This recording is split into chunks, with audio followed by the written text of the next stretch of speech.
There is a common sentiment among the Genji community. My blade never dulls. That blade is a pool noodle, an ultimate that's only worth using to bait out resources from the enemy team, as trying to get eliminations with it is a lost cause since it's so easy to counter. While the sentiment is understandable, it couldn't be further from the truth, as, ironically, Dragon Blade's strength is what makes it feel so weak at times. But how is this the case? That's what we're going to be diving into in this video, as well as teaching you the secret formula to become unstoppable with Blade. To start, let's address why Blade feels so bad at times. Its strength. The potential it has to slice through an entire team in the blink of an eye makes it a terrifying ultimate that the enemy team has to play around, unless they want to get wiped out over and over again. Sure, other ults can do the same, but they lack the flexibility to make it a reliable win condition. Visor, High Noon, Diva Bomb, just hide behind a wall. Terra Surge, Dragon Strike, Molten Core, stay away! But what about Dragon Blade? Genji has the mobility to chase players that try to run away, the consistency and damage output to burst targets down in a second if they don't get healed, and the ability to deflect most forms of counterplay, such as crowd control abilities or direct damage from most weapons. It's not a free win by any means, but it has the power and flexibility to allow a good player to dominate with it. And that is why your opponents will always throw everything they have at you when they hear the cyber ninja screaming over their heads, because if they don't, they are as good as dead. Alright, but while Genji can outplay basically anything, that is only true if it has his cooldowns. This makes it incredibly important to pick and choose what resources you want to counter and to figure out which role each of your tools will perform. For example, in this clip I'm ulting a Brig supported by a Kiri, which means I need to deal with Suzu, Shield Bash and Whip Shot, as well as their damage. Their cooldowns are my priority since they're powerful enough to shut me down completely, and their weapons aren't threatening enough to warrant much of a reaction. With that in mind, I set up my Blade with a wall climb plus dash to fall right on top of their heads, keeping me safe during the unsheathing animation and getting me into close range while still having a dash available. I swing once and double jump, waiting for their reactions to see how I should respond to them. Kiri Suzu's expecting me to go for the burst immediately, but I had other plans. After all, I need to save my dash to match Brig's shield bash movements, which is exactly what I do. Now, all that's left is Whip Shot, so I deflect between swings to lower the risk of getting booped away. All of the actions we just analyzed make up the second half of Blade's success equation, the execution. For it to be good,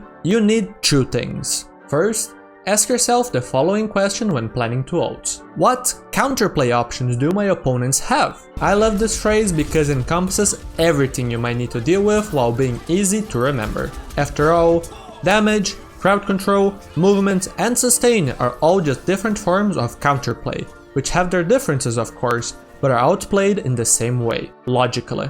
Dash can be used to avoid damage and crowd control, as well as chase after mobility tools, but it can't do much about sustain. Deflect on the other hand can absolutely shred your target's HP depending on the situation, and is also extremely good at keeping you safe from damage and crowd control, but it doesn't really do anything about mobility options. These two cooldowns are your main resources to deal with counterplay, but don't forget about your passive, which can be used very effectively as a dodge, your HP, which can be spent strategically to save specific tools for important jobs, and most importantly, your sword, which deals consistent high damage in an area that can cut through most forms of sustain given enough time. If you don't need to worry about your targets running away, use your dash as a Jew. If the enemy team has a ton of healing but lacks utility, play to live long enough to cut through their sustain. Just make sure that you aren't trying to bite off more than you can chew, as is commonly the case in the Genji community. Over time, you will accumulate experience, which will allow you to notice patterns and make better and faster decisions, until you're so good at this that you barely have to think about it at all. Once you have figured out how you're gonna outplay their counterplay options, all that's left is the second part of the execution, which is just doing the mechanical work of aiming swings and dashes, as well as timing double jumps and other movement tricks. Alright, that was a lot longer than I expected it to be for this half of the equation. But without all of that foundational understanding, it wouldn't be possible to simplify it all down to a single word. The other half, on the other hand, is much faster to break down, as it refers to the timing of the blade. Should you lead the charge with it, wait for your team to have forced all available resources from the enemy, or do something in between? To answer this, let's revisit a topic we just covered: counterplay. Each of your tools can only do so much, so you should aim to engage when your opponents don't have enough tools to overwhelm your kits. What this means is that any timing can be viable, and so the stage of a fight only serves to indicate how likely you are to meet the criteria for an outplay to be viable. And with that, we now know everything we need about how to blade. But if you want to take your ult value one step further, then we also need to talk about which fights to use blade in. At first, this might sound really silly because a fight win is a fight win, right? Yeah, except some fights matter way more than others, so being the difference maker in them can have a drastic effect on your chances of winning a match. Let's go over a few examples to showcase exactly what I mean.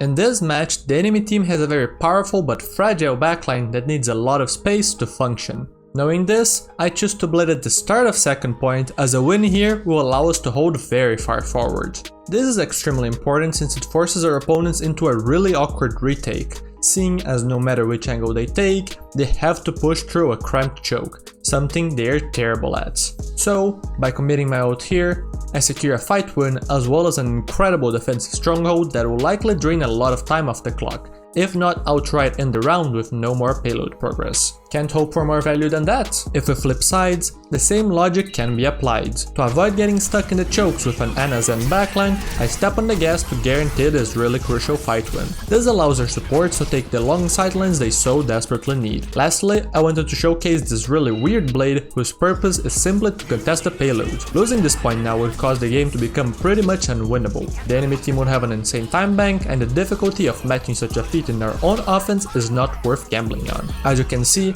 Genji's ult is very versatile, and a good Dragon Blade can range from team wipes to continuous snowball to unironic space creating 0Ks at a crucial spots. So, rather than focusing on how big or small an ult might be, think about how important the fight is and if the value you can get with Blade is worth committing its usage in that moment. If you would like to know more about making successful aggressive plays, check out this guide I made going in depth into why your dives get countered. You can also join my Discord server or Patreon for educational workshops, one-on-one coaching, and a community focused on helping each other grow with the links in the description.